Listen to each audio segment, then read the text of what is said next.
Gary Gensler, let's talk about that. We know Sam met with him. You were calling out Gary just as loud as Sam when you were talking to me on the 21st of October when we were in Dubai as well, or in October in Dubai. How is Gary mixed up in all of this, this tangled web? Well, I want people to understand. You have the world's top regulator, right? The SEC dwarfs the CFTC in comparison.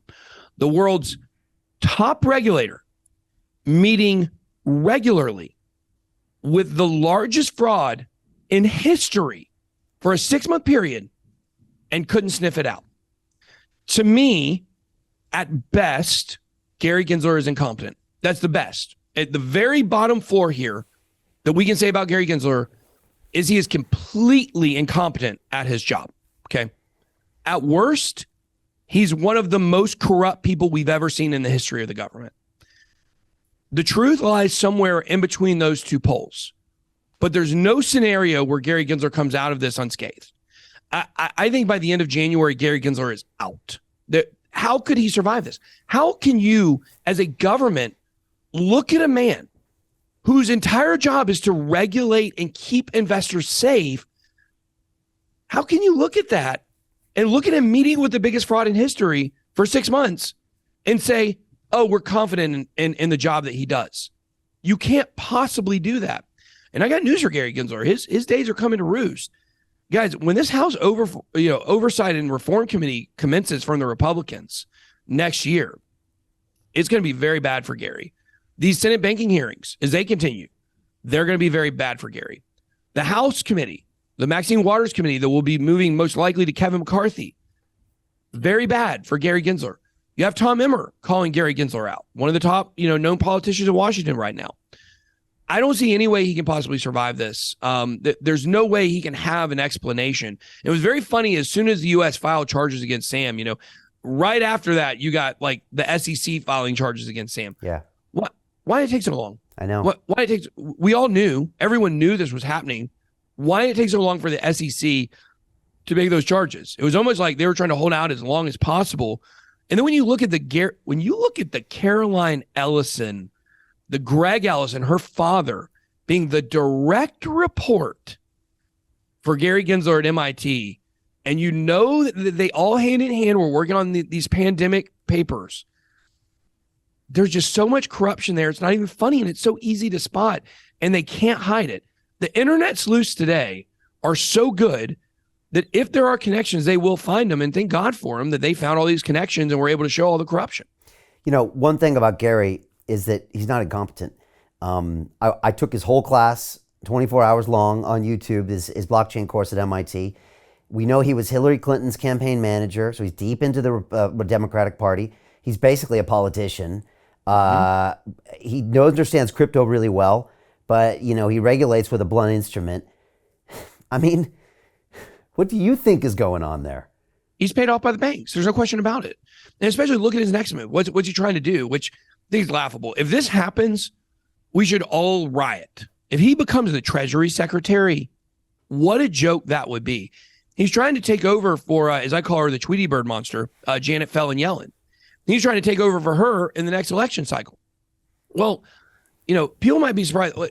Before I talk out of turn here, let me look up Janet Yellen's net worth here. Her net worth is $20 million. Okay.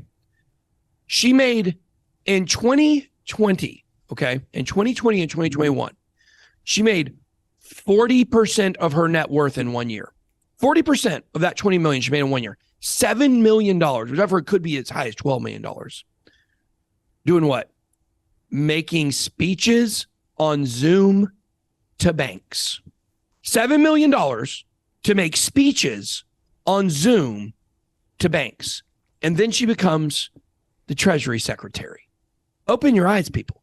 The banks are driving all of this. Gary Gensler, Goldman Sachs. What is Goldman Sachs? Essentially, it's a bank. Okay. They're paying him off, and he knows the big money payoff that comes with that Treasury Secretary job. It's all about money for him. It's all about power, and it's all about control. Every time he makes these enforcement actions, you can read this as the banks are trying to enforce crypto. It's not Gary Gensler trying to enforce crypto. He's a paid puppet. Janet Yellen, also a paid puppet. Guys, who in the world thinks you can make $7 million giving speeches to banks on Zoom? Does anybody think that that's legit? Absolutely no one. They were paying her off because they knew she was going to be the Treasury Secretary. The greedy bankers are about to do it again.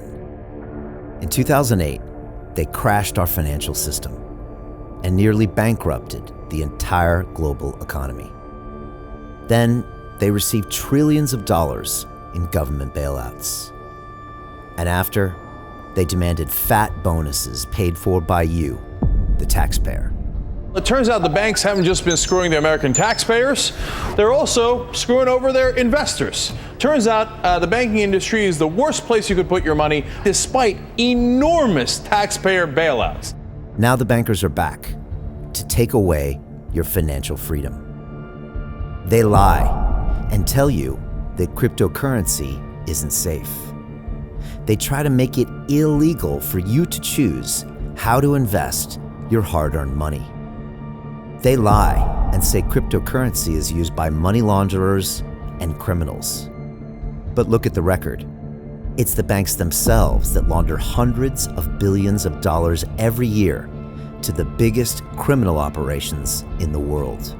Leaked documents have revealed how some UK banks have helped criminals, money launderers and Russians under sanctions. American authorities discovered that the Sinaloa cartel moved $881 million through HSBC accounts as bank officials turned a blind eye to the illegality. The bankers lie and say cryptocurrency is not a real investment. Meanwhile, the smartest CEOs in the world are buying billions and billions of it. The truth is that banks lie about cryptocurrency because it makes them scared. The banks take $9 trillion per year of your hard-earned money, and they are worried that they will finally be exposed. They're scared because crypto means they can no longer control your money, which means they can no longer control you. They are scared because you might actually understand your money and intelligently decide what to do with it. Now is the time for us to come together, fight back, and take control.